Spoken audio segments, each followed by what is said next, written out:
All right, here we go. Or should I say, hey, how are ya? A very special greeting to all my Stevies out there. I've actually got someone else that wants to give us a very special, hey, how are ya? Hey, how are you? Hey, how are you? Is come in all Oh, shapes man. and sizes. You can do them so many different ways. You could do a quiet one. Hey, how are you? You could do a high pitch one. Hey, how are you? Here we go. Of course, that is John Kilmer, the logistics team behind Team Mike, YNK, Stevenson Ranch.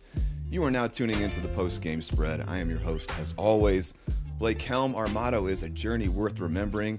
This is the Mike Story Part 2. Mike Seander, Mike Stud, just Mike, my favorite recording artist, had an absolute journey through baseball that helped shape him as a person, as a man, and what we are doing is going back and deep diving that and getting all the stories, getting how he sees things, and, you know, maybe a new lens, a new look on all this stuff. So in Part 2, you're going to hear from Jim Mello, his high school baseball and basketball coach. You're going to hear an awesome Northeast accent on that guy, too. You're going to hear from Mike Sr., his father, his first spiritual teacher, close friend of mine now, almost like a father figure to me in a way, which is so surreal.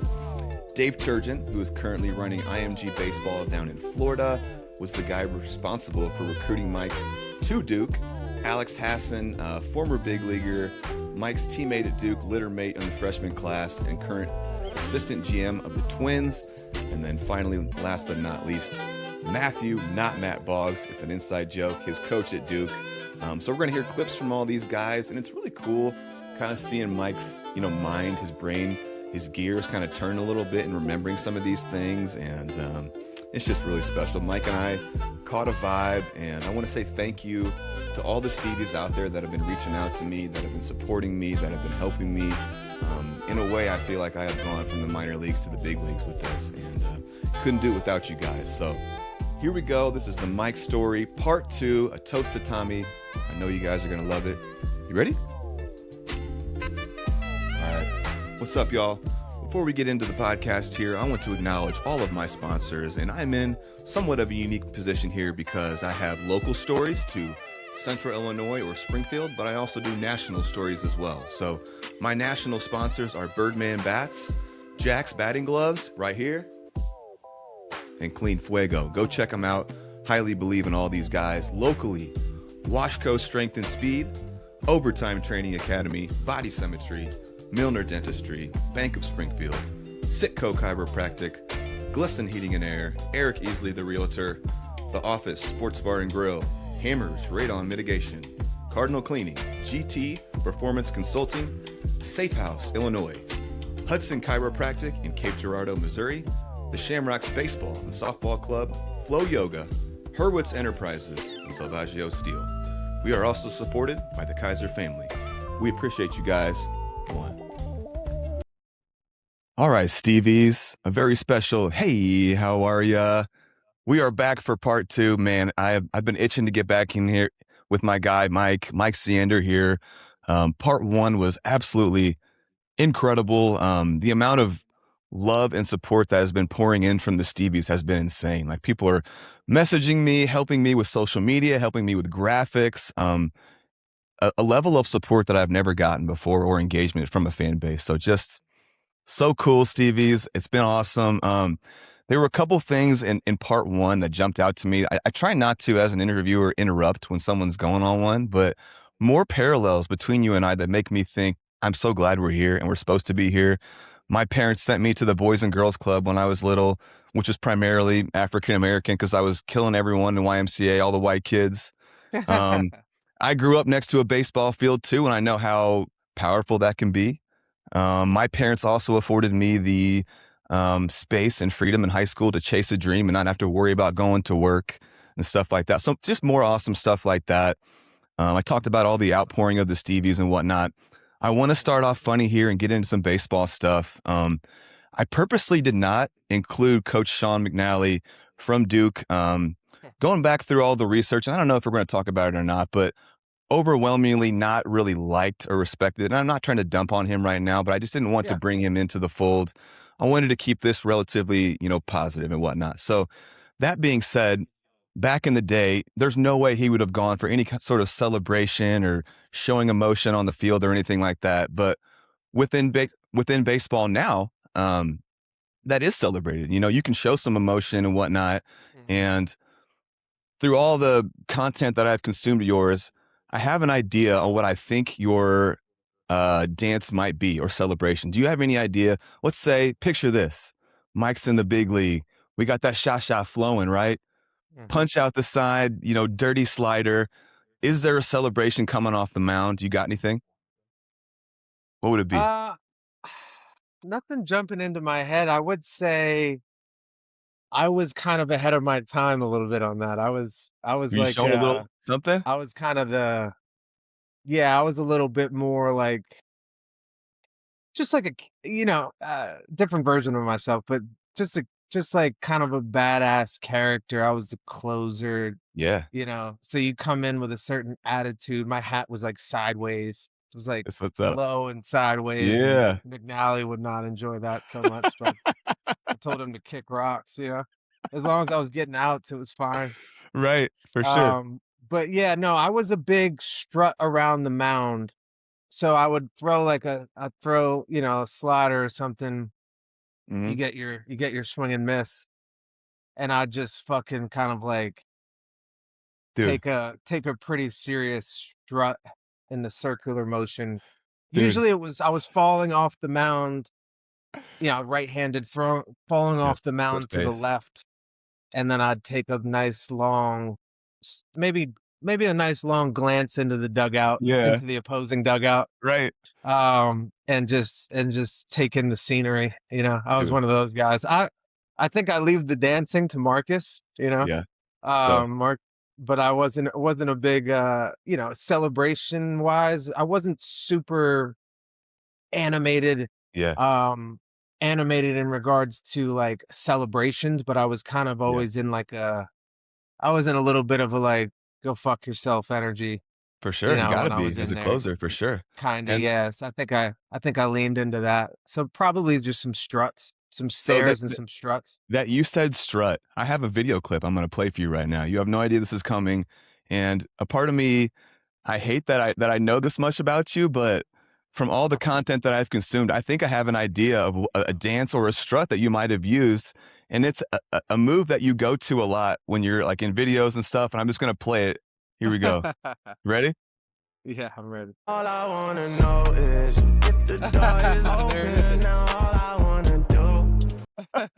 So that's the mic strut, and I think that's what you would have done, and you've got different versions of it too, like, there's a more, like, subtle, it's, like, Yeah, in here tight, but just picture yeah. that sha-sha, snap it off, and then, like, hit that royal strut around the mound. Yeah, that's more like a Mike March there. Like That's like a March. march. That's like a sector of the strut. That's a bit more I'm being a little bit more, I don't know, performative or even joking a little bit, where the strut was a little more like I'm taking myself very seriously strut. Yeah, But yeah, you're right. I mean, it's funny when I do content, like I'm never shooting a music video, So like right. literally on that when we were doing that, we just went on a hike and I was like, bring the camera Yeah, and we'll just see what happens. I was meditating out there. We were out there for hours. We were in Sedona, yeah, and there's a lot of energy vortexes there and stuff, sure. I just feel great when I'm there and I go. So we kind of just landed in that little moment there where we were shooting I love that video. for Yeah, mountains. And yeah, I mean, doing content for me is almost like it's not my least favorite part. I don't want to say I right. don't, but like I also just it's along the lines of the conversation we had last week about Yeah, just being the look at me guy at this juncture is a little hard, so yeah. I find a way to make it work, which is usually just strut around and march around my backyard wherever I am. A Mike March. And really big part of, a big part of the strategy of how I started to operate as a business person here was like when COVID happened, I sold the I just packed up and left, and we Yeah, started living nomadically. yeah, And from my purview on that, I was like, well, I don't believe in music videos. I really haven't in years, especially from a financial standpoint. But right. I also don't believe going into big studios and you just run up these huge check, these huge amounts of money that you owe if you're spending 6, Right. 8, 10 hours in big studios. Right. And So then you have to be creative during that time period too, versus when you yeah, feel it. You've talked about that. which is crazy. It Yeah, just does right. Like makes I no have to be sense to creative me. right now. Yeah, like it just makes no sense to me. I So agree, dude. so Yeah. I then kind of like looked at, well, these homes and these like I'm very selective about where I'm staying because I'm not really going anywhere. I'm not leaving every day to go to work or go into society a lot. So Yeah. usually with all that in mind, like instead of me being super interesting, I just rely on very interesting scenarios and scenic views and you know what I mean? Because Like video. I'm not gonna act on camera. I'm not gonna Right. like Yeah. it's just not for me. I believe I understand the art side of that. Yeah. Yeah. It's just not really for me. You know what I'm saying? So it's almost like it kind of made it made it pretty clear what my content style and strategy was, which was just to be in these beautiful areas. Yeah. Sometimes I travel to, like, that wasn't right where I was living, but I did have a sick house there that we Yeah. shot. The Mhm. Don't Think, we shot a bunch of stuff, and we're still using this footage. You probably noticed Yeah. we use all these scenes still Right. Yeah. in Yeah. current music content, and it's not really because I'm lazy. It's just part of everything I'm saying is kind of Sure. part of it. It's just like I'd like to focus on what I feel are the strengths and what I feel are important, Yeah. and use my energy in that way. And yeah, like the dancing and the being the guy on screen or anything. Yeah. I'm gonna leave that for all the other guys who are great at that. It's not really No, I it's feel not like really my you thing. like show little like subtle moves. Like you definitely got some rhythm, but you don't like too much. It's like understated. You know what? You would get a kick out of this. I was actually a dancer when I was younger. Like Let's go. I would like I guess I just had like a little hip hop in me, For sure. clearly. I Hey, was if you got writing flavor, you raps at got that flavor. age. Yeah. I was writing raps at that age, and then Yeah. even 10, 12, 14 years old, like I would literally go on like dance contests and like do a crip walk or Harlem shake or whatever the dance moves were at that time. But I actually was like, I told you they called me white chocolate. I Yeah. was hanging out with a lot of the guys I played basketball with. Yeah. So Yeah.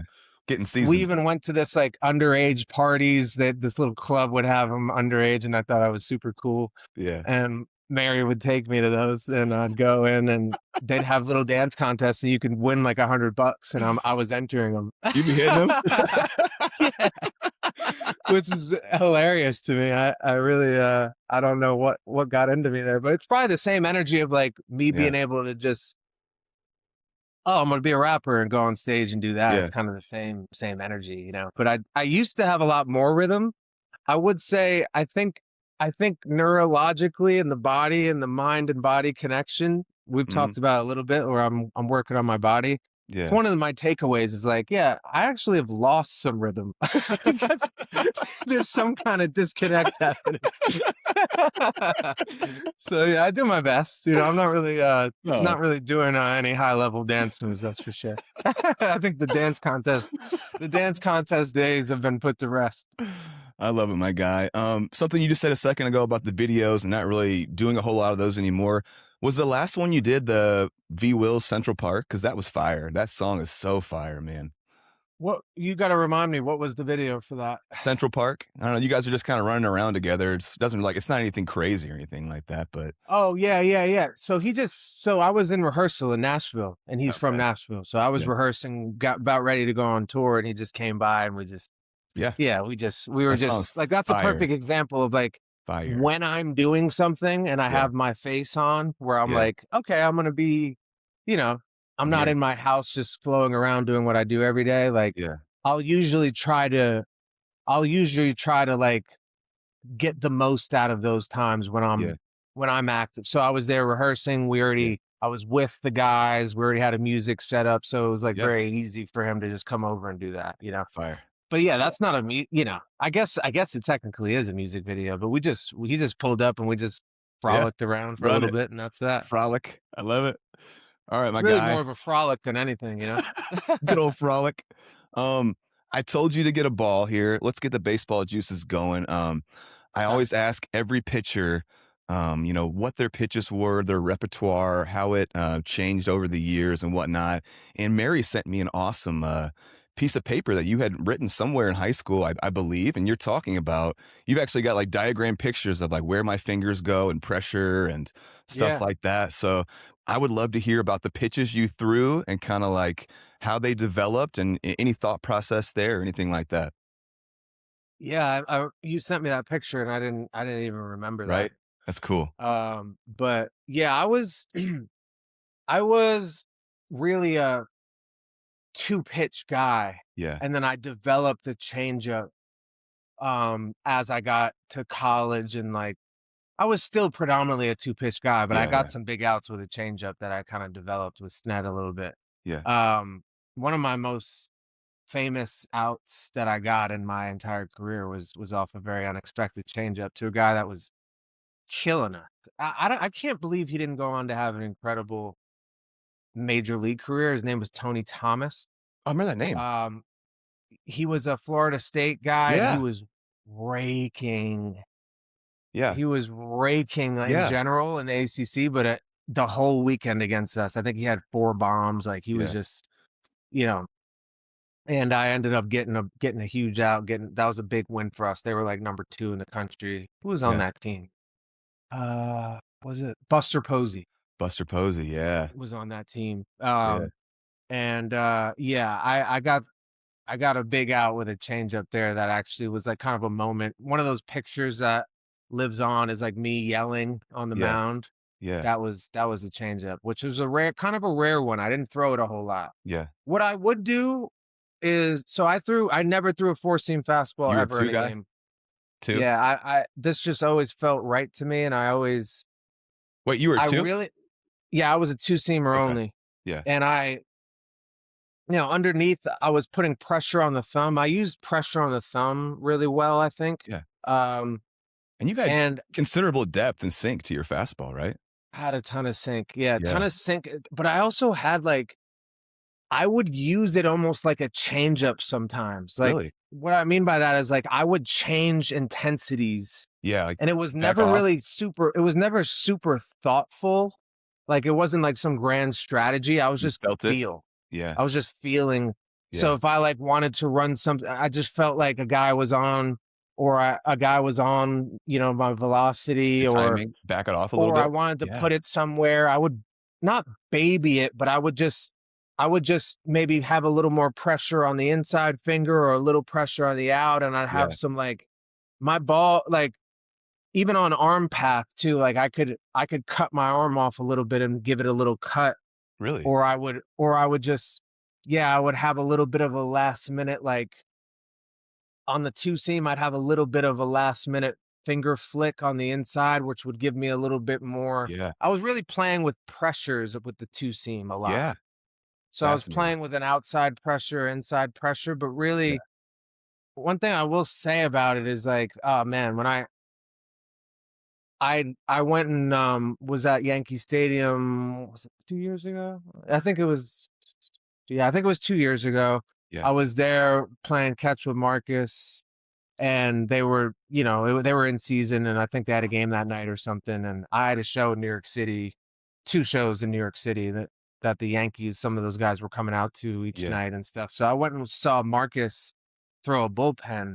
Yeah. And I mean, my biggest takeaway was like, dude, I don't even know if I could pitch how these guys are operating now. Every single thing is calculated. Yeah. Every single stat, the ball, where you're Right. landing, what the spin rate. The And metrics are crazy I now. was thinking, I was just like, yo, I don't even know if I would like function in this. I mean, I'm sure I would adapt You would to have it, adapted, yeah.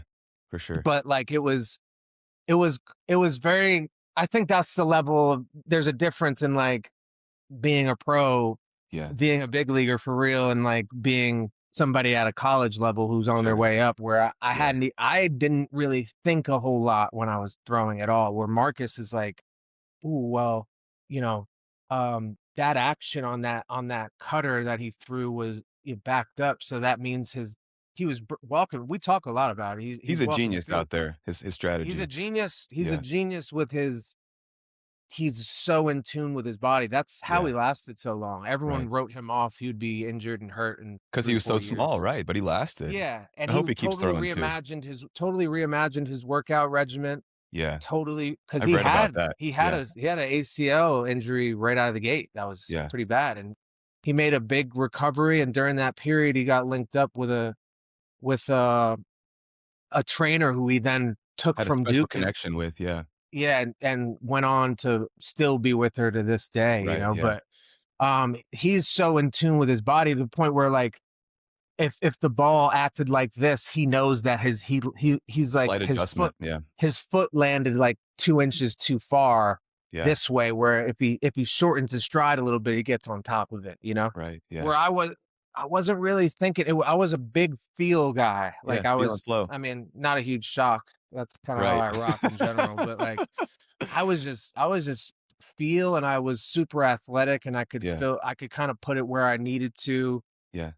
And yeah, I mean, as far as other pitches, the real breadwinner was this Tell me one. there. Take me there. So I was on the outside. I don't know. I'll show you. So on Yeah. the this is underneath the ball, the Yeah, thumb, yeah. right? Okay. This is how I would pressure it. My thumb tip was off, Yeah.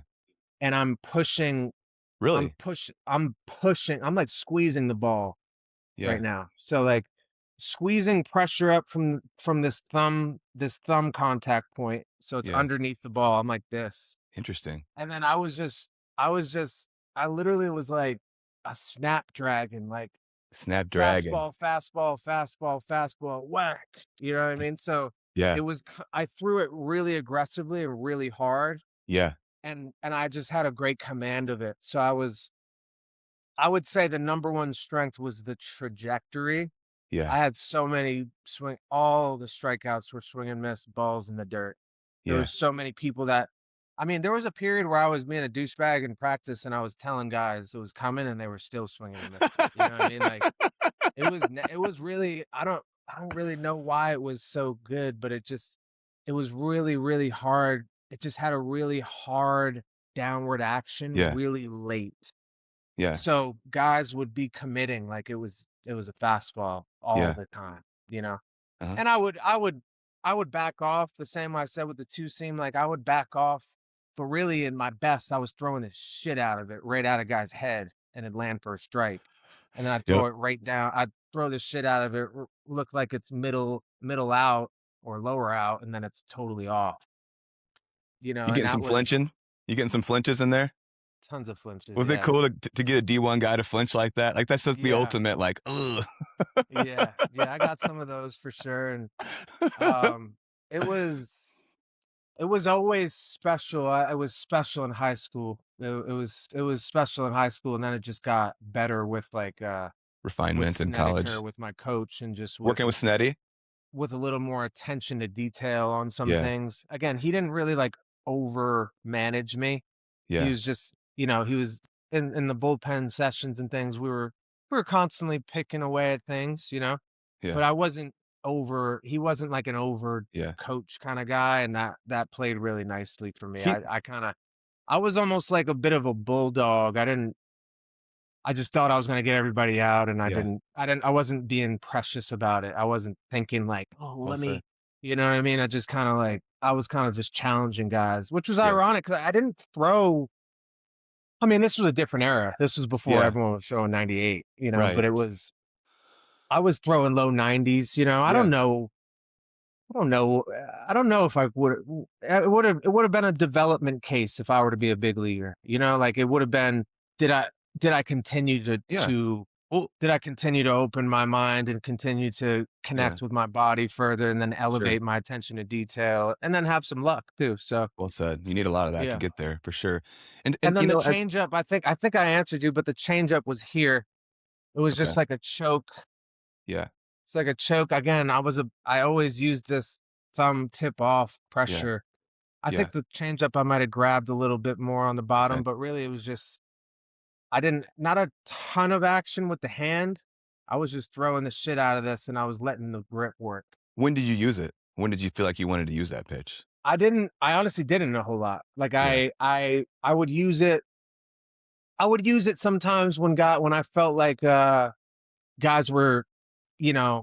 everyone knew I was coming with a slider. Yeah. Yeah. You know what I mean? And then if I was filling it up in the zone with the fastball, I was basically just trying to start it fastball, fastball, fastball, and just fade Yeah. off. Yeah. That's really what I was going for. But it wasn't. I would say 5% of my pitches were changeups Yeah. that year. Okay. And Not a whole lot. you talked about your projectability there a little bit, and I have to imagine as a freshman and a young freshman, if you're, sitting 90-ish, touching in some low, you have to imagine, over the next couple of years, you're going to develop a few more ticks. It's and Sned said that too. It's not crazy to think that you could have been a mid 90s guy at some point, and mid 90s with the wipeout slider plays. hmm You know, Yeah, I remember vividly when I found out I needed Tommy John. I was like, that makes sense. I feel like I should be throwing harder. yeah, I thought I was just going to throw harder when I came back. I was right.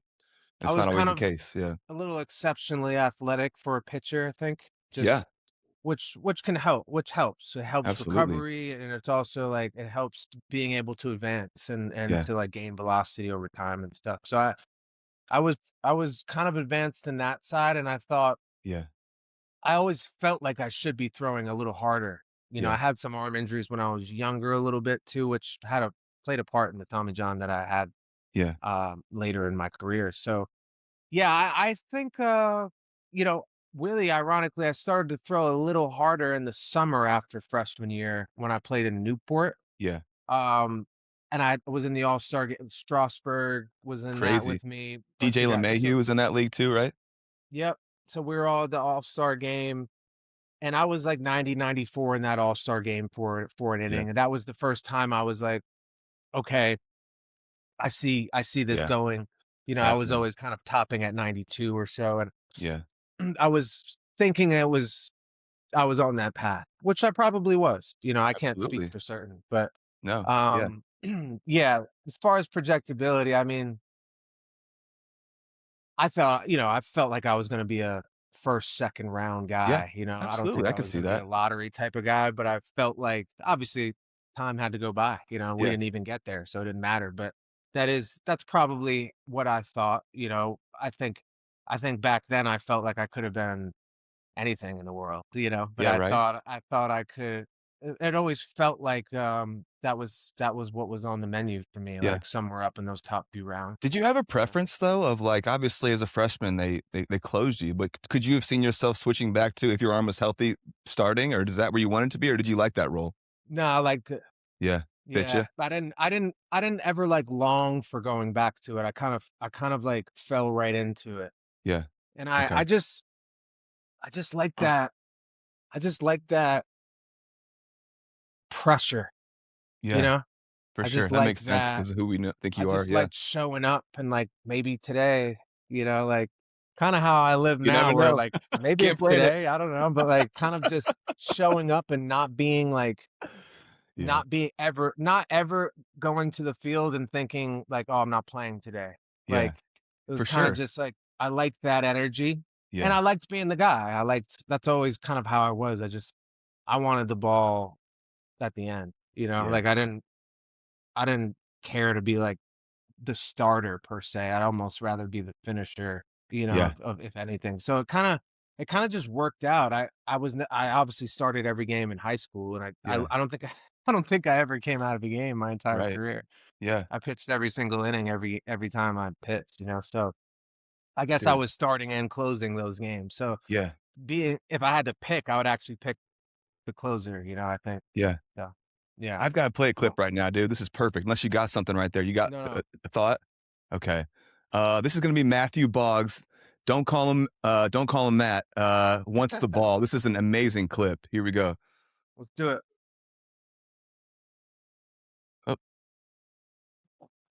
to get better in that. I mean, the biggest thing that I'll always remember about Seander is just how he carried himself, mhm. the confidence that he had. I remember one time speaking to the team, and we were talking about who you would want on the mound. And I mean, everybody's response at the time, and this is a guy who was a freshman, was Seander, and asking the question, well, I mean, why is that, guys? And the answer to that was, he's the guy who wants the ball, regardless of who we're playing against. And he's the guy who knows he's going to have success. And whether or not it was true for that outing, it never fazed him.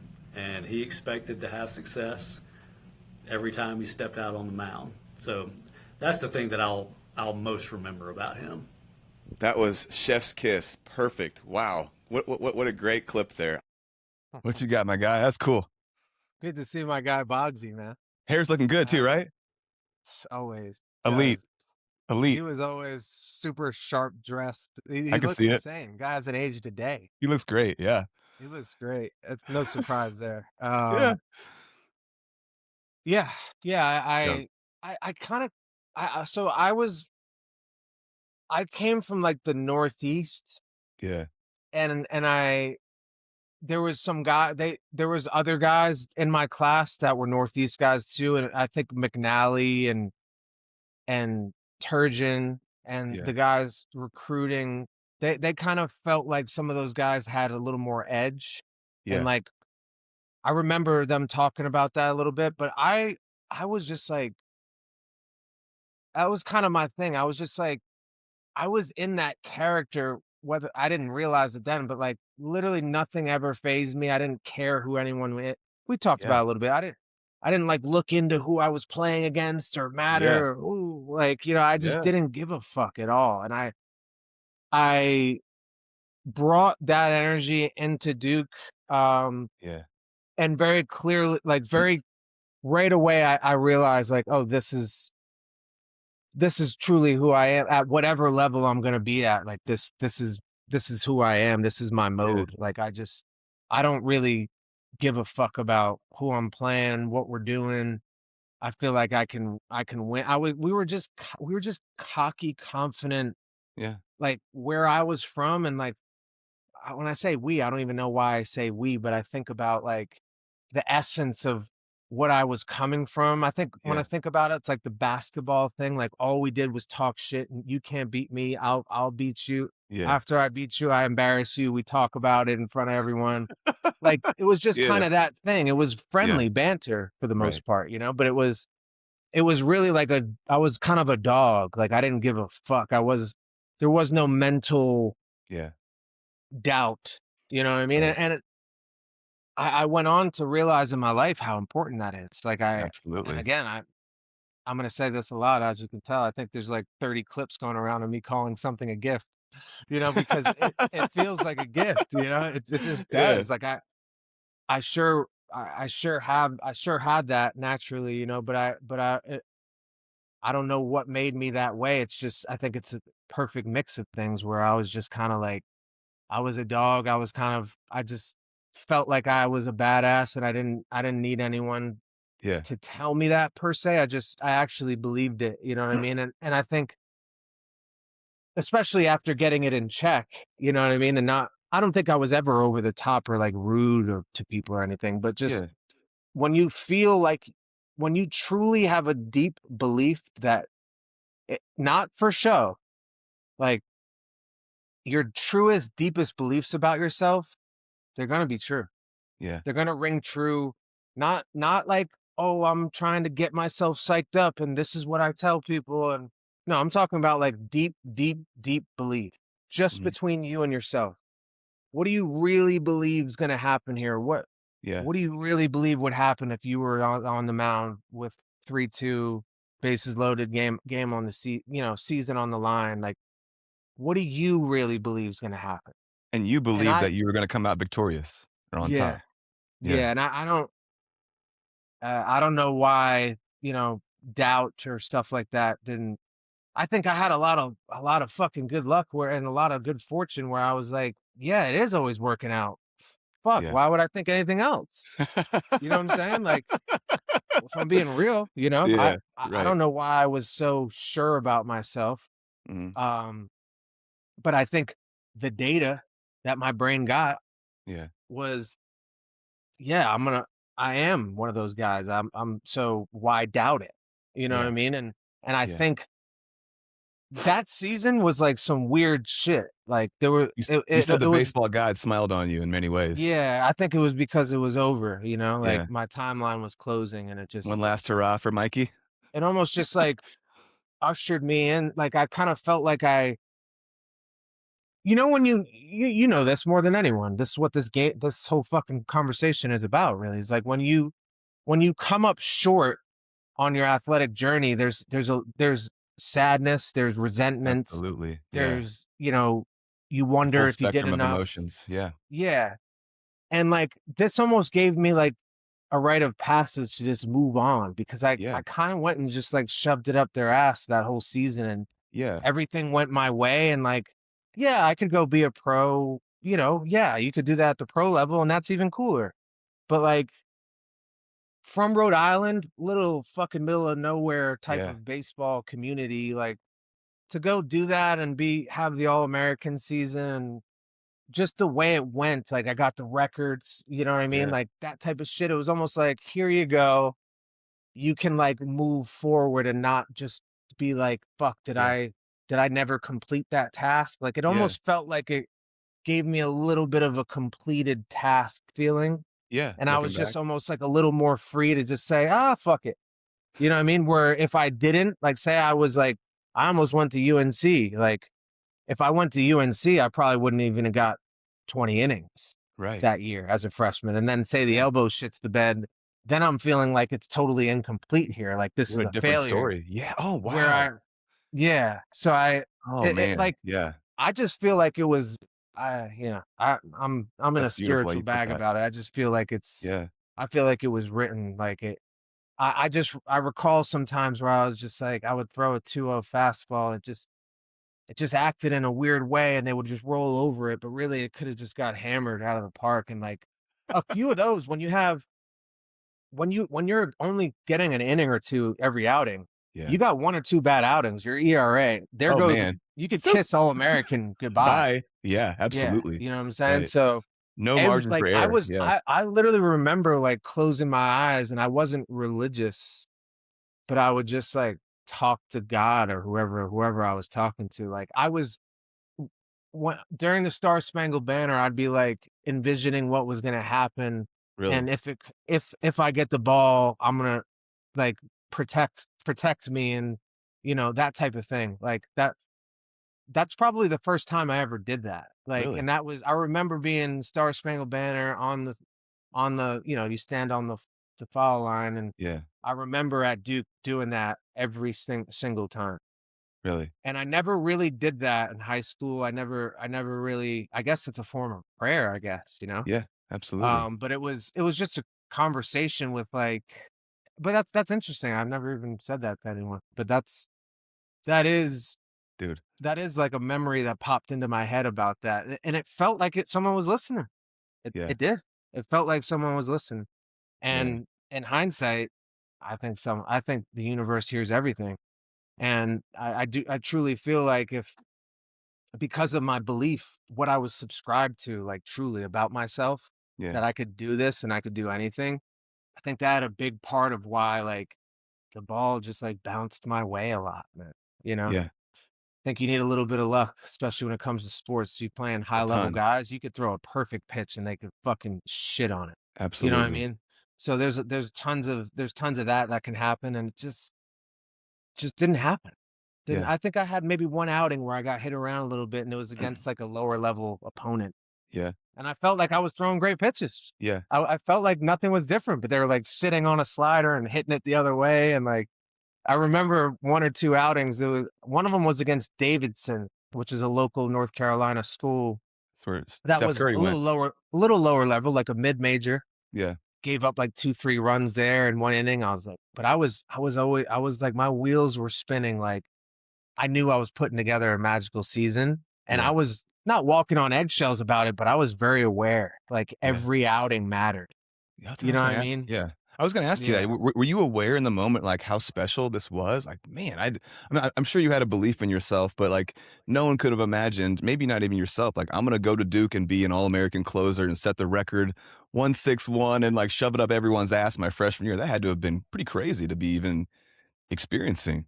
It's kind of like, I liken it to how I feel now about like the music career. Like Yeah. I'm aware, Yeah. and I'm talking to God about it, Yeah. and I'm and I'm also I'm mindful as I approach every day, um, to show up for the outing. Like Yeah. I, it's similar to me in some way. I don't know Yeah. why, but it's a similar, like, and now we're achieving things. The younger me would have been like, holy fuck.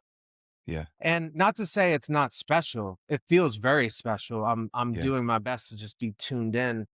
And it's very easy for me to like correct my thoughts because I'm like, yo, look around at what's going on for you. How could you Yeah. it doesn't make sense to be negative about any of this shit, Yeah. when negative things do happen. Yeah. Um, but yeah, I would say it's like this where I'm in it and I know it's special and I'm like I'm pretty like diligent about it when I know I'm pretty diligent about it. Like I know I got to show up for this. Like that's what I'm doing now in my career a lot. Yeah. I'm so busy. I'm showing up mentally, physically, spiritually every day to like protect this and get this to the like I feel like I'm like 3/4 or maybe even eighth inning. Like I'm about to complete the game right now. And Yeah. there's a Yeah. lot on the line. Like if I have a couple bad outings, you know what I mean? Like the whole storyline of like Yeah. Mike was an All-American, and look that whole thing that made me feel like I completed some childhood dream. Yeah. I was pretty delicate with it, you know? Mhm. I was pretty delicate with it, especially for being a young idiot kid. I was pretty delicate with it and understood, but it didn't feel like I was like some, you know, everything always looks cooler from the outside. Like when Yeah. you're in it, you're just like, all right, fuck, I'm in this shit. Like, Yeah. yeah, there is Seriously. some, but it wasn't like I was big man on campus all of a sudden and I needed, you know, give me a golf cart so I could drive to class and not walk type of thing. Like, Yeah. like Right. like one of the basketball players at Duke or something. Yeah. I was chopping wood carrying water, bro. My coach was a Beautiful. complete douchebag too. Yeah. Yep. And so it felt normal, and Yeah. honestly, like the bigger point is I knew I didn't achieve shit. I didn't know I was going to be all American. I Right. was becoming aware that my ERA was really low, Yeah. and like I said, in those pregame prayers, I was like asking for protection to like, I knew, let me just protect what I'm building here, Right. Yeah. be on, be on my side, if you can type of thing. Yeah. So I was just trying to usher it along and I didn't really like know, I didn't know it was going to come to full fruition like that till the Mhm. end, till Yeah. the very end, Oh man, this is so amazing. Before we pivot back into some of the childhood question stuff, dude, it's been so cool watching you throw out first pitches at games and like, dude's got depth and sink on it. Like, you got to be throwing low to mid 80s at least. I mean, the arm action looks good. Probably. That's about as good of a first pitch as I've ever seen. Is that cool for you getting out there and doing that? Yeah. What's funny is I actually get nervous. Really? Like I don't get nervous about going on Because you got stage. one pitch, right?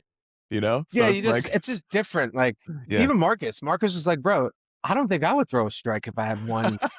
You don't even get a warm up, nothing. Like Can you think take me there about, on what you're feeling when you do this, or like how that goes? yeah, it's just like it's almost like a blast from the past a little bit. Like Yeah. I I had a bit of nervous energy every time I ran out there Yeah. from the bullpen, but Right. as like coach was saying, like it wasn't like I was doubting myself. It was just like I was Yeah. very confident, but it was just like an energy, Yeah. energy like would really rise. I'd feel it in my body and stuff, where I don't even have that when I go on stage in front Yeah. of ten I thousand know you've people. said that. You don't even get nervous before you perform. Yeah. It was something to do because my identity was an athlete. Yeah. So it was like you just put more pressure on the performance because that's what I thought mattered so much about who I was. And like, Yeah. if I don't do well, you know what I mean? There was Yeah. something tied to I get that what you're where like, saying. even now, like I'm saying, like, even if I'm going to like do a fucking, like it's something as simple as, do a 3-point shooting contest in front of some people or something. Yeah. I'll get even a little more nervous than I'll go play a fucking full concert. You know what I'm Because they saying? know Like you're a good athlete. You don't want to look like a there's shit bum. something deep in me, like from the athletic, like I got to protect this athletic, That's that dog in you. Yeah, it's this still there. character that I have, this subscription about myself that I always show up. I'm always good. It's still in there. Yeah. And yeah, I mean, when I go throw these first pitches, it's interesting because it's like you kind of made it, but you made it in a whole different way. Oh, You know, like especially shit. Fenway. Fenway felt like that. I was just like, Was that cool? damn, you know. And I was actually nervous. Like when I got up on the mound, my legs weren't really under me. Really? And I was like laughing to myself. I'm like, dude, you're fucking nervous about the first pitch. Who cares?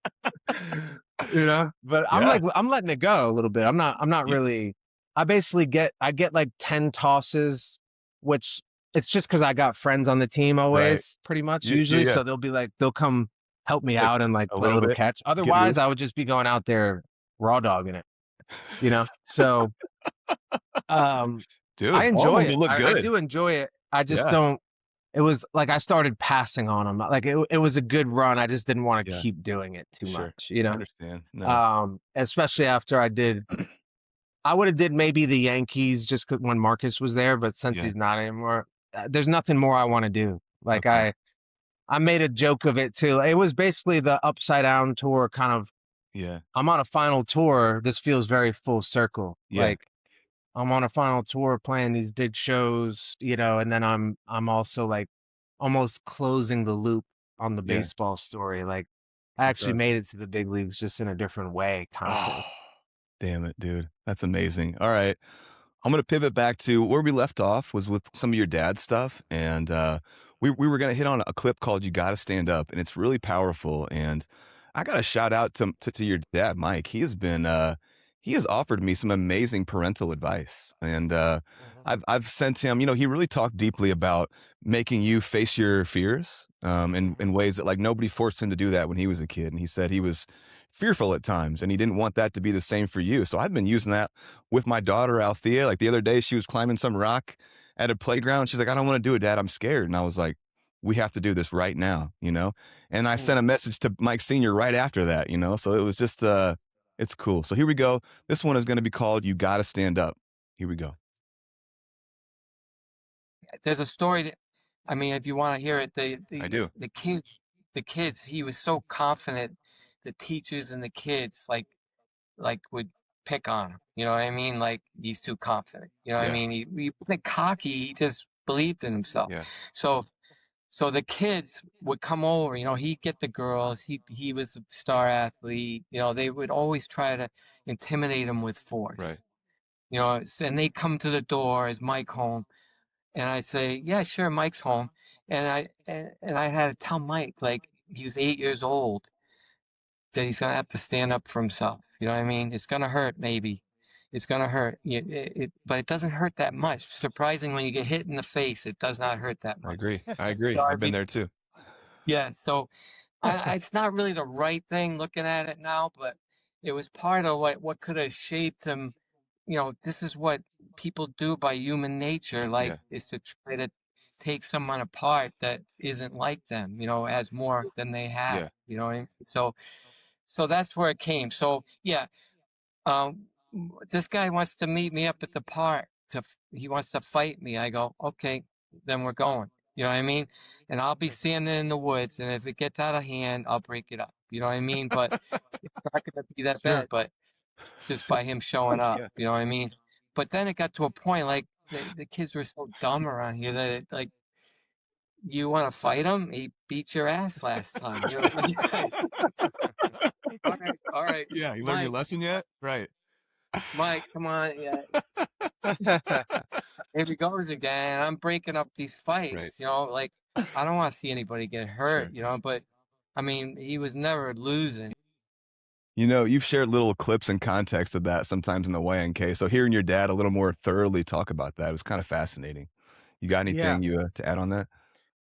Yeah, I mean, pretty interesting, but it's like that's probably why I was so confident, when we piggybacking off what we were just talking about, like where that comes from, Right. Um, yeah, I think you get scared to go get in a fight because what if you get your ass kicked, type Right. of thing. And Sure. or I think my dad, you know, I think my dad and my mom had hard upbringings, and my dad was physically taken advantage of by, his stepdad, um, and then also getting bullied in school. So like he very clearly said, like he was almost like in a way he kind of like passed that to me. Yeah. And like he's saying it like maybe it's not the right idea from a grand scheme thing, but like he was just doing the best. He was just doing what he thought would help me and was right. And Absolutely. I don't You think can hear I don't that. think he was wrong either. No, I don't I think he agree. was wrong. But we were, I think from a young age I was programmed to like, I was just like, yo, if you say some dumb shit to me, I'll just hit you.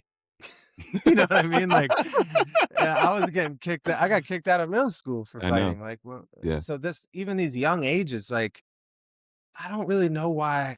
I feel like drama kind of like followed me. Maybe it's what he was saying. I didn't really think about it a lot, but like maybe I think I was very noticeably like athletic and stuff when Yeah. I was a kid compared Yeah. to other kids, Right. and I think just I think that maybe just bothers people, Sure. or it was Absolutely. like it was kind of a weird energy around there. Like even the little league thing. Did we talk about the little league thing Yes, a we little did. bit? Yeah. Like, yeah, it was kind of like intense for I don't even know why over Yeah. there. Everything was so sports and athletic driven, and then I was just kind of like I was a bit of an outlier with my athletic ability, Yeah. especially young. So Right. I don't know. I never was really, I can't recall totally, but I was never starting fights. I wasn't a bully type of dude or anything. Right. Like it was almost like, yo, you say if you challenged me at all though, there was no middle ground. Like Yeah. it was just like, oh, okay. And then then we'd fight. I Yeah. remember getting kicked out of school because like in the same week, I think I got in two fights in one day. So I got a fight in the morning and they're like, yo, if you get another fight, we're kicking you out. It's a wrap. And then and then like lunchtime, I got another fight and I was out of there. You gotta go, buddy. Yeah. But So that's yeah, a I mean, I don't know. I don't this know is a great why. Yeah. great pivot point here.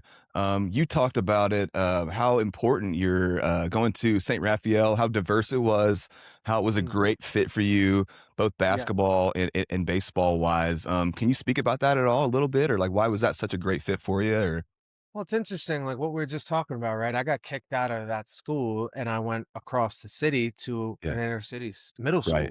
So very, very quickly, it was pretty identifiable that I got along a lot better with like, yeah, the black kids in inner city more. hmm Like it was way more seamless. There was none of that. All of a sudden I wasn't getting in fights anymore. There was yeah, no, you know, and that's where Fader went to school there. That's where I met him and I did that talent show that year. And like, yeah, it almost like you think it's a bad thing, but then I got redirected and I like had more peace at this other school that you would think, oh, that's not a good school to be yeah, at. There was like gangs and shit in middle school. Like it was, it was like a little, kind of a little rough, but I I felt better there, more comfortable. I just leaned more culturally there. Like I told yeah, you, I loved hanging out with the basketball players. It was really yeah, mainly black kids I was hanging out with.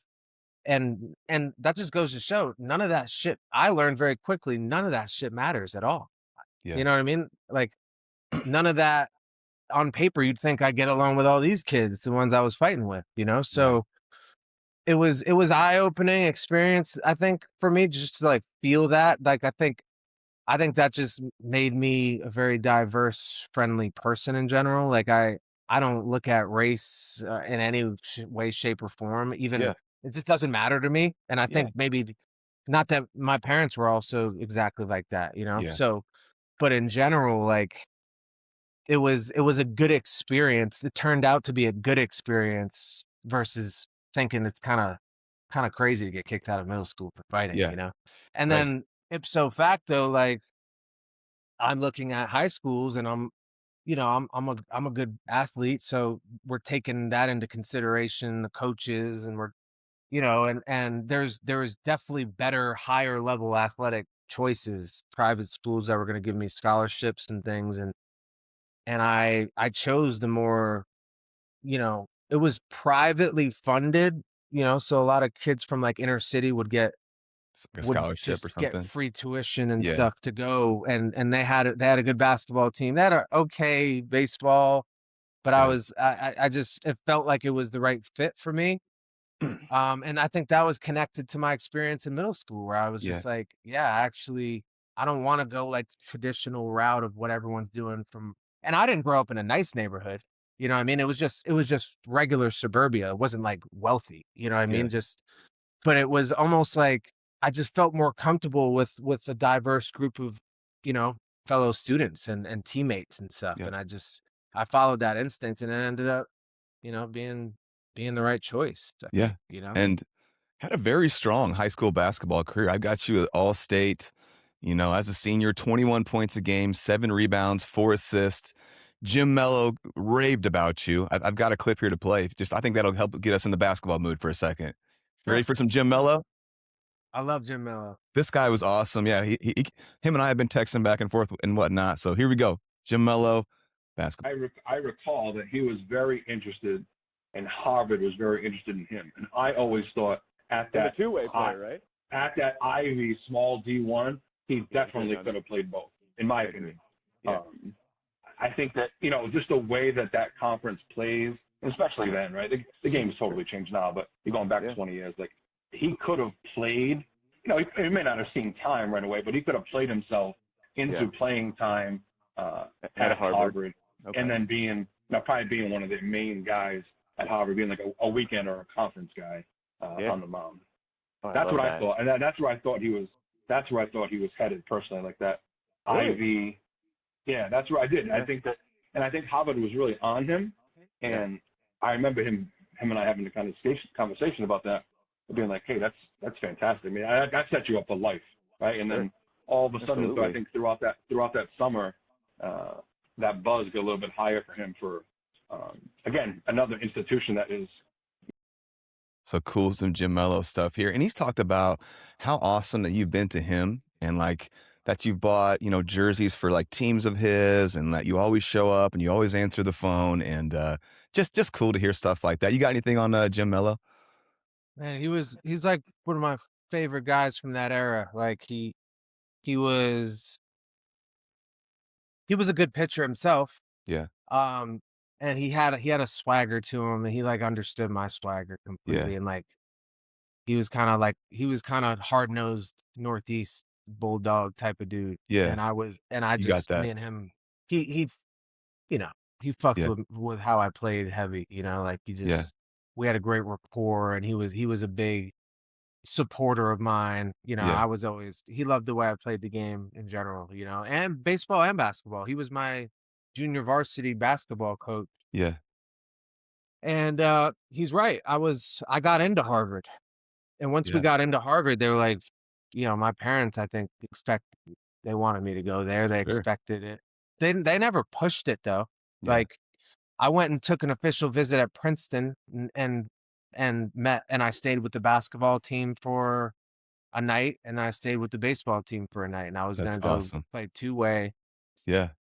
And then Harvard, Harvard was interested in the same. I think I stayed with the baseball and basketball team for a weekend, and I remember getting drunk, drinking sake for the first time in Harvard Square with the baseball team. They took me out to some Asian cuisine, and we got it rolling. And I had this like act like I was like a party guy, but I wasn't really. Like I hadn't even really been drinking. Yeah. But it was You wanted almost to like show them that you were cool, that you were down? kind of Yeah. like, I think so. Just like, oh yeah, I'm a party animal too, but I wasn't, you know what I mean, type of thing. Which ended up ringing true. Obviously, I went on to be that, but maybe my inner self knew I was a Right. party animal. It was deep down. coming. Yep. It Mikey was the coming. Tank. Yep. But yeah, I honestly, I was actually better at basketball than even what I showed. Yeah. I'll explain that. Like Mary said something about this. Can when I I lead you? played Sorry, go yeah, ahead. when I played junior varsity, like with Jim, when I was the best player by far, I was a freshman and I was like, so when I didn't have other guys to think about, not that Yeah. you don't think about your teammates, but like gave me the ball, like more or less, like I was the scorer, you know what I'm saying? So passing and just like everyone else's position and game, like I didn't really, when I didn't have to consider them, Yeah. I was a lot better scorer, weirdly. When I went to the varsity level, there was another player who was probably a little better than me. He Yeah. was better than me, actually, not Yeah. probably. He was good. He could have been a real guy. I think his life got a little off track and he didn't really elevate, as he went on. But like I kind of played a little bit of a position of like whatever the coach needed, I kind of assumed a bit of a role Roll. player. I was still the best. I still had great numbers and shit, but I was Yeah. like, I was bringing the ball up. I was point guard, but I was also like a big rebounder. I got a lot Yeah. of points in the middle on broken plays. I was kind of a better shooter and stuff than I actually showed because we had a true shooter on the wing and we had a true Yeah. scorer. Yeah. And I was like a great fill in. I was a great defender. Yeah. I didn't really, I guess, I don't know that kind of bulldog. I was a bulldog basketball wise, but like the fuck everybody else, I'm going to shove it up your ass type of pitcher I kind of, it wasn't the same in basketball. I Really? was kind of playing within a system a little more, Yeah. and I don't know why, but just what it was, you know, like one on one, I was really good Yeah. because I didn't have anyone to pass to think Yeah. about considering passing the ball to. I became a bit like, I'm saying it like it's a bad thing. It's a good thing, I guess, but I was kind of a little more unselfish, like Yeah. where when you're a pitcher, it's just you against the world. Like Yeah. you could be totally selfish. It's all you know what I mean? Like Yeah. it's just are you gonna outwill the guy with the bat? Where on the team there were like there were so many moving parts and Yeah. multiple factors and people that I wouldn't say I played down, but like I kind of was a little better than that. Like you could see it when I play one on one, I could kind of beat anyone, Yeah. or for a period of time, not Yeah. Yeah. anymore. No, But like all of your Duke teammates raved about you, like going to like the rec center and just hooping on everyone and stuffing it. And then both Jim Mello and your mom both said that you knew baseball was going to be your path and that you were willingly trying to kind of help that other dude on your team that you just kind of mentioned, kind of elevate him. Like you were willing to take a slight back seat instead of being like, you probably could have pushed forward and been the man or whatever, but you wanted to help him elevate in ways.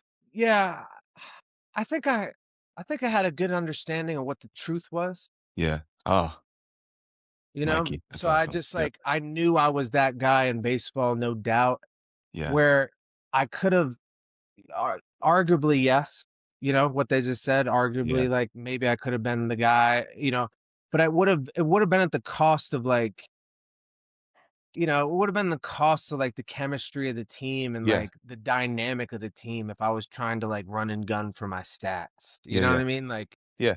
it just didn't for whatever reason it just didn't resonate. That was just how I acted, Yeah. and I wouldn't say I don't want to like act like I'm all high and honorable about it. It just was what it was, Yeah. I didn't feel like I was going to be an NBA player. I felt like I was going to be an MLB player. So Yeah. why like try to have to be the fucking high scorer in the game? You Yeah. know what I Yeah. mean? I was more interested in winning and like having a good time, and I was competing for sure, but I wasn't coming down and shooting a 30-footer even though I probably could have hit a bunch of them. I Yeah. just wasn't doing it, Yeah. you know. So, Yeah, dude, it's been cool. I know you said that sometimes your memory isn't great, but it's cool hearing or seeing part of that like athletic part of you kind of wake up and remember some things and like yeah. the gears turning and whatnot. So it's we're right where we're supposed to be, dude. I've Yeah. got a funny Yeah. question here for you. Um, Okay. I think Jim Mello talked about in high school, like you were like kind of the first guy to have some Jordan baseball cleats, and I've seen the Mhm. pictures throughout the years. There was a time when you wore a lot of different variations of Jordans. So I'm going to ask you, what do you have a favorite all-time Jordan cleat, or not cleat, but shoe? And then I'm going to stuff your first answer because I'm already anticipating you saying, oh, I wear Hoka's now and running shoes and Birkenstock. Fuck all that, dude. I've seen you wear too many different pairs of Jordans. You have to have a favorite somewhere in there. From like the retro Jordans, there, I think I can't remember, but I was again tied to like basketball culture Yeah, for sure. and what I was drawn to. Like I was a sneakerhead as a kid. Yeah. So from like the age 12 to probably like 18, 19, I was big. But then also like when I went on to be a rapper and have my music career, that was like the one thing, like I wear the same clothes every day. I don't give a fuck about clothes, but like Yeah. I was drawn, like that was the thing I thought was cool. Like I accessorize, like have some cool Yeah. kicks. I'll wear the same, a Right. black tee and fucking shorts, but Fire kicks. and hats too. I like hats, Yeah. but like mainly it was sneakers, especially growing up as a kid and playing Yeah. basketball. I would say I love the 3s and I love the 11s. There we go. Yes. 11s are, dude, 11s all time. Concord. And then the Yeah. ones kind of So turned in. classic. The ones were kind of like, the ones became my favorite when I became like a stage guy, where Yeah. I just Yep. kind of, it just came into trend and I liked it. So you probably saw a lot of that from A my lot of ones. early Yeah. years. Yeah. Yeah, from my For early sure. years on stage, for sure. I'm not seeing many Jordans anymore, though. Are those kind of out of the mix now? Yeah. Comfort guy now? Those trended out for me. Dude. Yeah. Yeah, no, my number one thing is I'm gonna sneeze. Bust me. Bless you. My Yeah. number one thing is Asics. I like I've seen Asics a that. lot. Asics Yeah. guy now? Yeah, I actually like aesthetically like them too. Like I'll rock it, Yeah. just you can't really rock 'em. There's only certain pants, which you don't even see me wear Right. pants on stage a whole lot because I'm touring in the summer. So I'm Yeah. like, I'm hot. I don't give a fuck if it's not cool to wear shorts every, like I Right. don't give like sometimes you see me on stage, it looks like I just got out of like a gym class. Where most people have like a stylist Yeah. with like 10 outfit choices curated. I'm just like, and I'm like in my room, like, oh, what's our merch tonight? I'll just grab like a tee and like, I love just that, like dude. grab a local merch item and I have like a couple pairs of shorts, my favorite pants that I wore all the time on stage because they're comfortable were these John Geiger pants that were like almost a little like retro looking, like parachute type I pant, remember like, thinking, like, what were those? Yeah. and they had like multiple pockets on them. They were just cool Yes. as fuck. They And were my unique. boy is a designer. His name's I became closer with him a bit. His name's John Geiger. He's very successful, independent Shout out. creative, Okay. but he made those pants and I would wear them on stage all the time. Like I Yeah. don't give a fuck about, I remember those. like, is anyone noticing that I wear the same outfit every time on stage? But it burned in the fire. My favorite pair of pants. So I don't even think No, really? I In the don't think I've Malibu truly fire? recovered. I don't think I have a new pant that has taken the cake like those did, So as you Oh, can man. tell, the whole last tour I was just wearing, I think I wore like the same pair of fucking carpenter shorts, that Yeah. I just, I wore most nights. But Gee. yeah, I don't not a huge, I just don't give a fuck about sneakers. I like Yeah. having a nice pair of Asics, having some different Yeah. colors, but I'm really just like wearing them when I go on my little walks Yeah. around. Like I'm not going anywhere. I'm not, it's very low on my totem pole as far as being Yeah. like stylish For or sure. anything like that. I just don't give a fuck. Getting big steps in. High school baseball wise, just nuts. I'm just dominating out in little old Rhode Island. You've talked about that before, but 3-year letter winner, Rhode Island Gatorade Player of the Year, Louisville Slugger Player of the Year as a senior, junior and senior years combined, 17-4 with a .8 ERA, so no one could touch you. In any memories or anything stand out that you want to touch on there or anything like that? What's crazy is like that senior year, I literally I think I had a 0 ERA for like 3/4 of the year. Yeah. And I ended up getting I had one game where there was two big dudes from this school. I love the names from Rhode Island. It literally sounds like a Family Guy episode. It was Wound Socket was the name of it. Wound Socket. It sounds like fucking where Peter goes to work. It does. And my high school was actually where Peter worked. It's Pawtucket. So they use like certain names. I literally St. Ray's was in Pawtucket. Yeah. So Woonsocket had these two guys. They were twins. They were big dudes, and they fucking raped. Your dad They told were me about good. this story. Yeah. They were good. I think they homered up. Both of them homered off me in one game. I gave up like 4 runs one game. I literally, there was a period where I was like, I'm gonna go scoreless this whole year, Yeah. and thought I was gonna have a 0 ERA. It seems like every time, even the year at Duke, there was one outing. I brought it up earlier that way. I kind of, some days it's just not your day, I guess. But I really I pitched for strikeouts. I was trying to shove it up everyone's ass the whole time. You know what I mean? I knew I had aspirations for beyond high school baseball, and I was kind of on a mission. Like I didn't want anyone to make contact at all. Yeah. So I didn't that. pitch to contact. I didn't, Pitch to dominate. I was shoved. Sometimes I was throwing a 2-0 slider in high school, like throwing it right at his fucking head and just throw it for the kid. Most of the kids had no fucking shot. Just Yeah. it was really sharp. Especially it was a bit ahead of its time. Who taught you it? What's that? Who taught you a slider? I don't think I had. I think my dad was weighing in, but he didn't. It wasn't like he had like a long history of pitching background, You just like slowly kind of figured it out. I was kind of just tinkering with it the whole time, and I kind of just was a grip it and rip it guy. If I'm recalling correctly, like I kind of was playing with grips and was gripping and ripping, and I think I developed feel pretty fast for it. I had a great feel for it at a young age. Okay. I've got another Jim Mello clip here to play. This one is called Level Up. Again, just love this guy. Here we go. And everything was a CG, right? So it was kind of like it was a non bullpen day.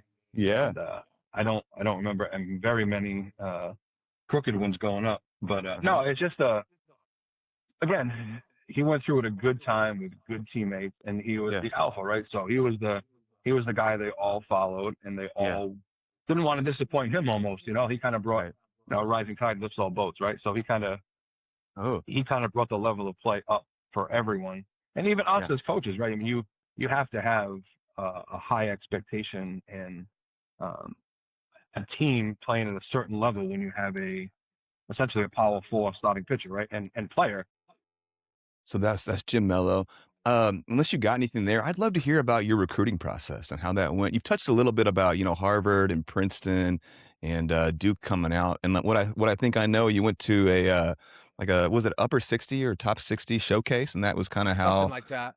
Things really kind of started rolling for you. Something it was called. I mean, dude, I wasn't high. I was throwing high 80s. I was from Rhode Island. So I wasn't like a highly touted guy, and I yearned for that. I wanted that. There was actually some guys in Rhode Island that were higher touted than me. They had similar numbers. I was just like technically pitching better than anyone else, but these guys were more highly touted. Lefty throwing 90, 92. He went on and had a long pro career. I don't know if he made it to the big leagues or not, but forget his name. Jimmy Gilheeney, maybe? I think that was his name. Okay. So I was almost like yearning to be that guy while the scouts were showing up, And I don't think that ever was the reality in high school. Right. I think I was a late bloomer a bit, like as far as even just size and like, like I said, when I was young, little league, it was like, holy fuck, I was like LeBron. Like I was big and throwing too fast for the kids almost type of thing. And then like that kind of balanced out. Yeah.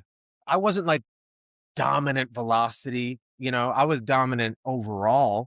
Yeah. But I wasn't like a big power tools guy in the sense of on a grand national scale, like I got all the pro scouts here every time I pitched. That wasn't the case. I think I wanted that. Sure. You know what I mean? And then, I don't really recall the recruiting process a whole lot. I remember getting tons of letters. I was getting tons of letters, college letters. Okay. Like Mississippi State, UNC, That's a big deal. Those are big schools. Chapel Yeah. Hill, some big like SEC schools started knocking Did pretty you have late a in the dream school? process. Was there a dream school?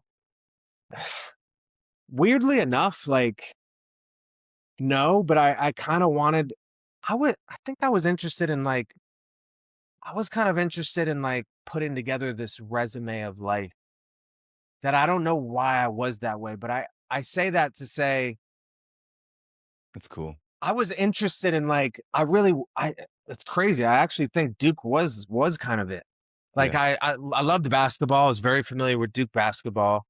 I thought I liked Duke in that regard, but also just like coming from where I was coming from, I wanted to like even Harvard, I really considered it, and that felt cool because it was like an accomplishment. Oh my God. Do you know what Yeah. I'm saying? Absolutely. Yeah. So like I was conscious of the accomplishment element of it as a Yeah. kid, which is a little, I don't know. I just it was part of the whole I'm gonna prove everyone wrong Yeah. type of thing that maybe was born out of like the problems I had as a kid with other Yeah. people. So I think I was ready to just kind of like keep shoving it up everyone's ass, whatever that was, whatever it could be. Yeah. You know what I'm saying? It's a funny term to use. Right. I'm gonna keep shoving it up These everyone's asses. these clips could be totally misconstrued here. But I kind of was I didn't have like some big I didn't have some big like, oh, I gotta make it to this school type of Yeah. thing. Okay. Like Gotcha. and Duke felt really cool to There me is a for coolness to Duke. Yeah. Duke. yeah, and Duke it is was just special in like a way. I don't know how to explain it. it had a lot to do with like the accomplishment, like damn, Mike, you know, and Mike's I a think Duke. that's part of what I went on to discover about myself is like that drive was to it was fueled by like I'm gonna prove everyone wrong type of thing. I think a lot of athletes resonate with that. Oh my God. Absolutely. Yes. But you know, I think a lot of my life was driven by that. And then Yeah. as in the phase I'm in now, just trying to like heal that, Step where out it's of that like programming. Right. just like heal that, like let that go. You know what I mean? Like there is That no programming doesn't serve you for the rest of your life. You know, it serves you during your athletic career, but it can be debilitating as a human it being can. trying to interact with the world. Yeah, it can. It You can. know? So I think and it's just a nonstop fucking persona thing. Like Right. you shouldn't be doing anything for anybody outside of yourself. And that can sound selfish, but that's not how I mean it. It's just, Yeah. you know, when you're achieving things because you're doing what you love to do, it takes care of itself. You're Oh, doing what you're not like driven by yep. some external thing that you're gonna Yeah. have to prove to somebody else. Oh, You're giving away your power from that place, I think. dude, that was so beautiful. I've got an awesome clip here from your dad, and it was about your recruiting process. So it's called Okay. Face Your Fear Right Now. Here we go. Like one example is like at one of the showcases is we were out to eat and just so happened it was like a high academic showcase. There was a Harvard coach, there was a Duke coach, there was the um, Dartmouth coach, so on and so forth. And they were all sitting there. And I said, Mike, you got to go over there and introduce yourself to all these guys. And he goes, I'm not going over there. I go, well, you got to go over there. I said, I mean, you got to break these fears right now. You know what I mean? Right now, you got to start Really? tracks. So he got up, he goes over there, and he goes and introduces himself. And sure enough, like later on, the Harvard guy, he wanted him. You know what I Yeah. mean? He came to the house. He said the biggest impression you made was the impression you came when you stood up and you got in front of us. It's And incredible. yeah, and I mean a number of them said the same thing. That they were impressed by that. Your parents are the best, dude. Man, I love them. What you got? You got anything there? Yeah, I don't have a clear vision of or a memory of that, but um that's the type of parent he was, Yeah. you know. And he knew what was important to me and he was just trying to help me cultivate it. And like I didn't have the super highly touted everyone come to me type of thing Yeah. from a national standpoint. So I remember things along that line. I remember being at the showcase too after I threw after I threw, and he something along those lines too. He like pushed me to go engage with the coaches. Yeah.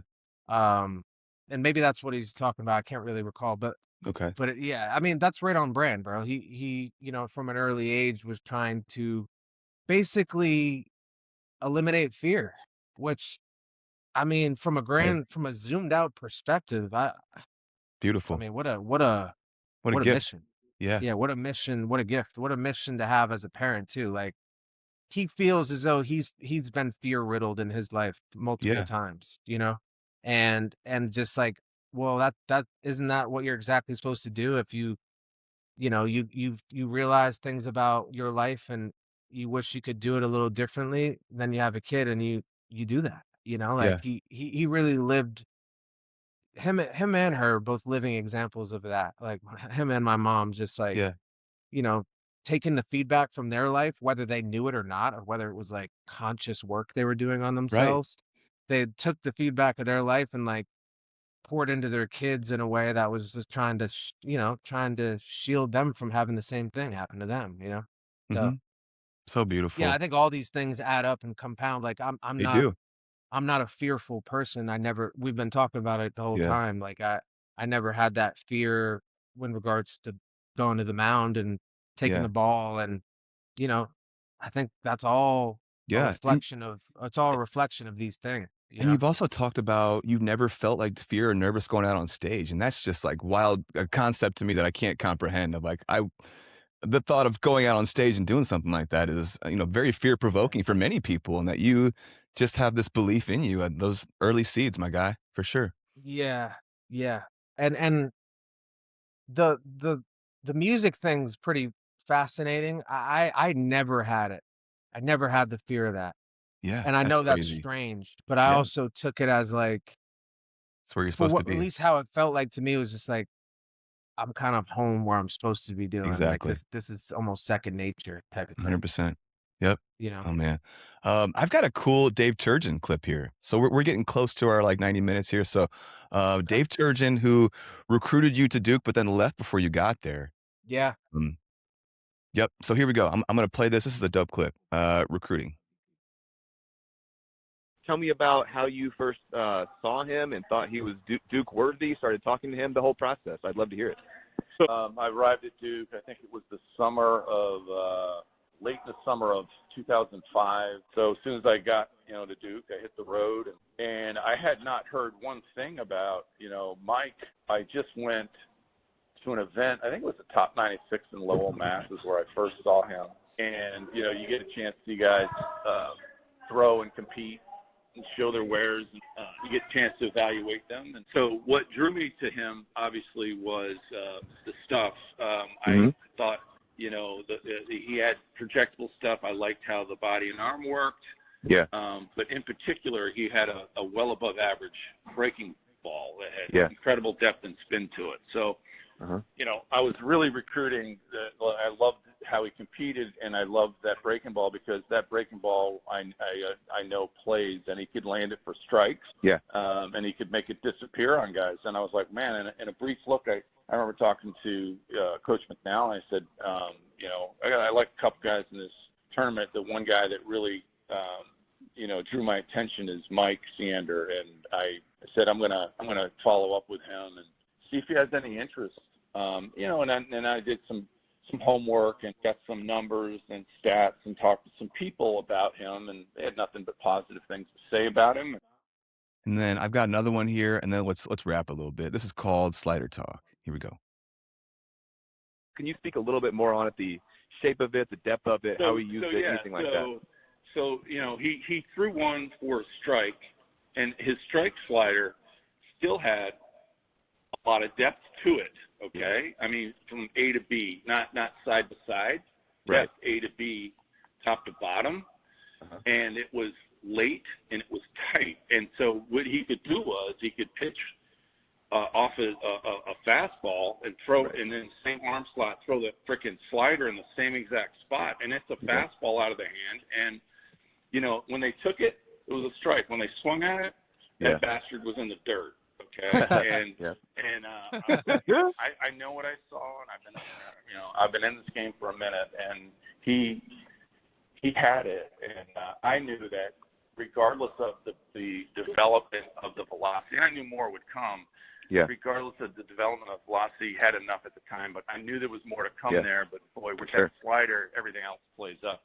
He could Yeah. pitch off of that slider. He could pitch off his fastball and wipe him out Yeah. with the slider. He could get ahead with the slider, put him away with the slider. He could get ahead with the slider, and they get the Yeah. slider in their head, and he could pitch and put him away with a fastball. So he Beautiful. pitched off of it Yeah. extremely well. And that That's was awesome. to me, that was the recipe for his success. But you haven't heard his voice in a long time. I did recognize it though, weirdly enough. I recognized his voice, which I don't know why, but yeah, that's kind of he's spot on. You know, that's how Yeah. I was rocking. Yeah. And operating, and I think I was topping out at 87, 88 at that Yeah. top 96 thing I recall. So, you know, kudos to him. He recruited a great class to Duke. Yeah. You guys were And dogs. A lot of he's pros came out of that freshman class. yeah, my class was badass. That was the first Elite. badass class they had in a long time. Yeah. And he was very talented in his assessment, because I think it was mainly these guys who were like fringe ACC, SEC guys, Yeah. Right. under up in New England, where like you're not in the baseball territories of the Mecca. world, Yeah. And I think he had he was right, I'm sure he was he aware of my career afterwards? I'm sure. Yeah. I For mean, it was sure. only 1 year, so it wasn't like it was a long Right. career to Yeah. follow, but Yeah. I think, was he aware? Yeah. Was he aware of the season I had and stuff after Yeah. that, or Absolutely. yeah, he Yes. was. Yeah. And then, I mean, he was right. Thanks, kudos to him. I'd love to Yeah. send him a note, actually, just be like, thanks for seeing it, That's awesome. Let's taking make a that happen. chance, because Yeah. we could, for sure. He's Yeah, I he's mean, he's down there running IMG Baseball Academy, so he can be found. yeah, I remember you saying that. I saw his logo and the thing. That's a different type of gig, but it's probably nice for him. I mean, that's a big development Yeah. portal for a lot of good players. Yeah. And a little sneak behind the curtain. I'm not going to tell you who told me, but essentially he couldn't stand McNally so much. That's why he left. He couldn't take it. He was like, I got to get the hell out of here. So It makes a ton of sense. I mean, McNally was terrible. yeah, Like everyone said it. we don't Yeah. have to like Right. pitter patter around it either. It's like, I don't give a fuck. We could talk about it, but it's just, he was such a selfish type of guy. Yeah. Like, it was weird. Like, it was so wannabe alpha, like, Yeah. But not and just genuine. like like, yeah, he had that aura. Like, he Right. wasn't.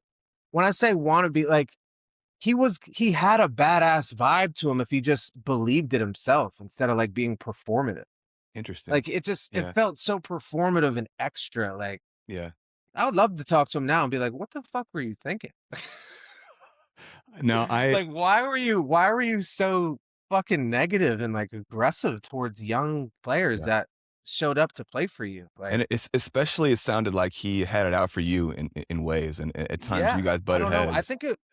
I don't know, but there's like that goes along with the theme of like being a young kid, and I was getting in fights and stuff. I don't know what that is. Yeah. Maybe there's something in my energy that attracts it. I'm sure, because I was, I no one really.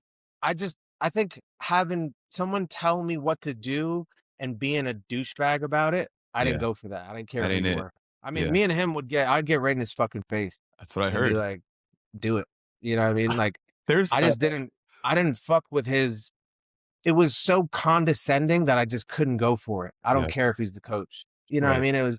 He was a very condescending to everyone, not just me. But then, like, we had this weird dynamic because I was the guy. Yeah. You know what I'm saying? So, but like, He felt he challenged by was that, so probably in ways. moody and weird towards me, and like, it just was like strange. But not just me.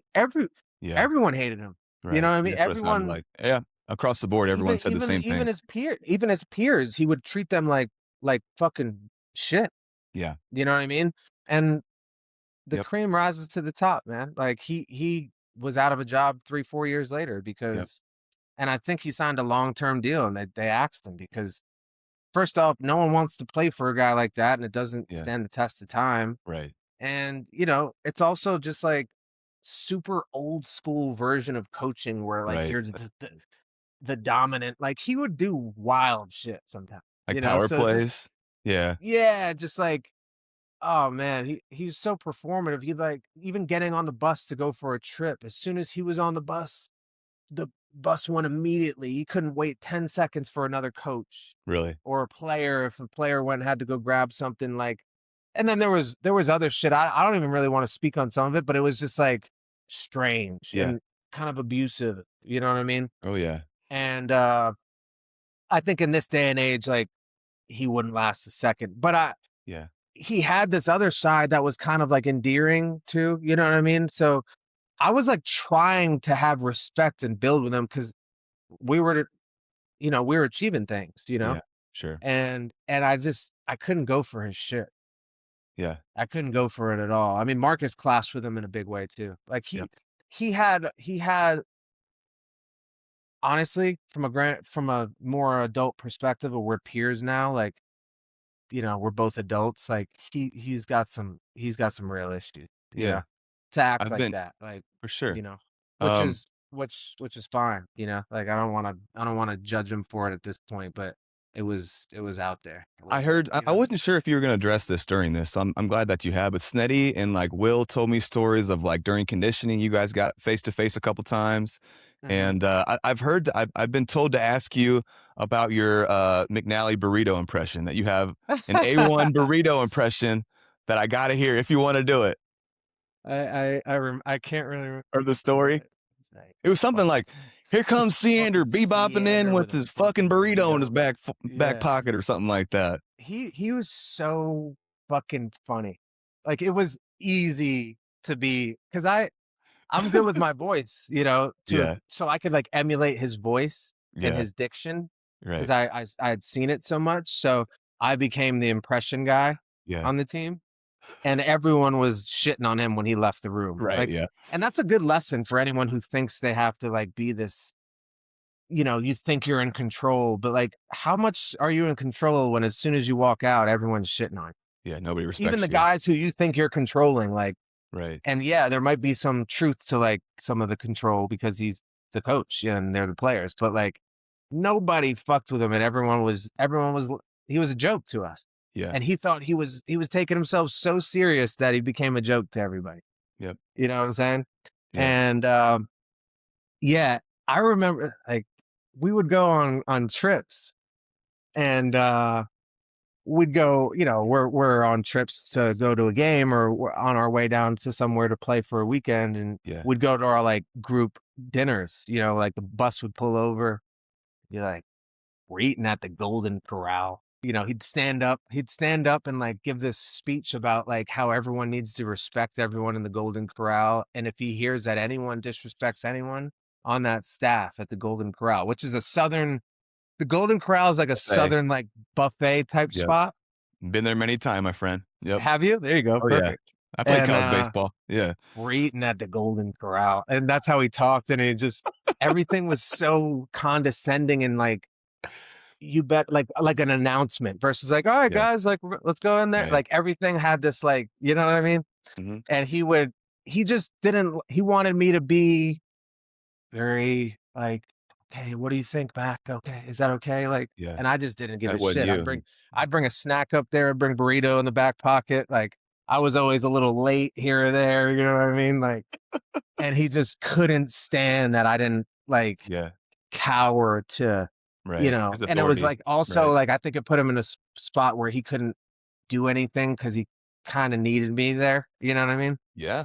Right. And then the dynamic changed when I got hurt. He was kind of like we were like working on getting close, even though we were clashing. And then like he totally wrote me off as soon as he didn't need me, which Yeah. I think bothered me, even more. So then, but then I would shove it up his ass. I became the best. At conditioning and all that stuff. I right. became Yeah. the only thing I can compete in was the gym Weight room. and Yeah. conditioning, and I became the best Monster. that, you know what I mean? Like, because Yeah. that's all I could do really. And yeah, I think even that pissed him off. And then like he'd be punishing us, and I'd just be like, "Yeah, let's do more." I would troll him, you know what I mean? Be like, "You got anything else for us?" You know, type of thing. And we'd end up getting into it, you know. But it was Yep. towards the end he called me in his office when I first started doing a few Mike Stud things. He's like, "The fuck is Mike Stud?" You Oh know, like God. gave me his talk, like thought I was gonna like be scared or something. I'm like, "Yeah, that's me. I'm doing it." Yeah. Yeah. Good And for he's you, like, dude. you think this is a good choice?" You know, like trying to talk me out of it, and how I would never, basically just basically it. And to be fair, it was a far cry for this to happen. So I'm not Right. saying he was like, you know, I think there was probably a part of it where he was like, you're, you know, it bothered him. He wanted his players to be very buttoned up and Yeah. to do exactly what he says and never do anything off the radar like that. So Yeah. that bothered him. And also like he was trying to say like, this will never amount to anything Wrong. type of thing, you know? So yeah, and I get why he felt that way, Yeah. and it was probably valid, probably a valid concern, you know. Right. But I didn't give a fuck, you know. And Brother. that ended up being not so good of advice from him. Right. It Which worked really out. he didn't have any good advice. It was mainly just a bunch of shit you learn. You learn that you don't want to be like him. You know what I Right. mean? And that serves that's a form of advice in its own way, you know. Absolutely. So Yeah. yeah, Brother, we're at the 90-minute mark we kind of talked about. You ready to kind of wrap this up here? yeah. I've I got I got to run here on a few things, but I've this is got a awesome. dude, this has been so good. Man, thank you for being here with me again. I've got a great way to take us out here. Let's Okay. play a Alex Hassan clip. So, Twins assistant GM, your guy. I think this would be a cool way to take us out here. This is called Drawn to Him. Here we go. Let me hear about some of his intangibles. I'm talking like work ethic, leadership, people being drawn to him. That's what Sned said. Everyone was kind of drawn to him. He was like the middle guy of the locker room. Oh, no doubt. Everyone's drawn to him. Everybody. I mean, he's Why is unbelievable that? teammate, unbelievable guy. He's funny. He's smart. He makes everything enjoyable. I mean, we're running sprints. He just had a way of making everything fun, and you want to be around him. He's one of the people I've met in my life. I don't know if I've met anyone who can draw people to them like Yeah. he can. And he's just a magnetic personality and a great dude. He's a great dude. Good. So that's how I describe him. Just like everyone was drawn to him. And that's kind of interesting too, because his fan base is kind of like obviously drawn to him in a way, and he's very personal with them, and that it's kind of like early clues to like where he might have ended up, you know? Yeah, and I think people pick up on that authenticity too. It's not a Yeah. fake way of drawing people. Right. It's genuine. It's everyone's drawn to him. He doesn't need to put on an act. He doesn't need to be someone he's not. He's himself, and that's the byproduct of who he is. It's Yeah. like people are drawn that way. So it's not surprising to see that be the case for him in the career he's taking on now. Amazing What a clip by guy. that guy. That was so fun talking to him. You got anything before we get out of here, brother? First off, love that guy. Great to see him. And Yeah. it's nice to hear people. You don't think about any of that stuff when you're a kid and college. Like Yeah. I even now I don't really ever think about it. You just try to be who you are. I don't know. It's nice to hear. It's nice to hear that those vibrations from myself like resonate Yeah. even later on in life. Yeah. And he sent me a few nice messages. Like he wrote me an email a couple of years back now that was really thoughtful and like Yeah. heartfelt, and it was a really nice moment for me. I remember when I read it, I was moved by it because it was just kind of like reminded me that I was kind of always that way, like trying to, Yeah. I don't know, I just try to make people feel comfortable, I think. Maybe I don't even try. I don't know. I just think that's maybe in my nature. So Yeah. he was speaking to that and his message, and he shared a bunch about his life, personal life and stuff, and things he's been, working through and Yeah. reflecting on. Yeah. So it was nice to see him, and it's nice, man. I don't love hearing people talk about me. I don't know. It's these are the things that matter in life, though. You Yeah. know, they really do. They matter. So it's nice. It's Yeah. nice because I don't really sought out those conversations too much. Yeah. Like, you know, when I'm talking to people, I'm not like, "What do you think about me?" Right. You know what I'm saying? Like, tell me how I helped you earlier in life. So, you know, it's Right. nice. It's nice to hear, Yeah. and I have such fond memories of him and I, and just really just this whole group of guys. That I know group. you've Yeah. We'll get interviewed a into good it. amount Yeah. of them, so we'll get into that next time. But Yep. dude, I, you know, we touched on this, but I don't do this anymore, and it's refreshing to do.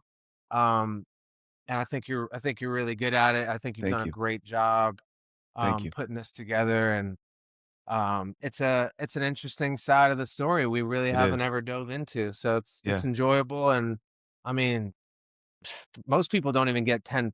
Not saying I'm like this guy who's too important, but I mean, I don't think I ever talked to my parents on FaceTime this long, you know? So Dude, it's really been a good experience, and I think we're gonna thank do you. another one, right? We're gonna have to do Absolutely. another one. Yes, Yeah. absolutely. No. And it's really a blast from the past in a great Yeah. way. Dude, Yeah. thank you I'm so much, enjoying it. brother. This has been so cool.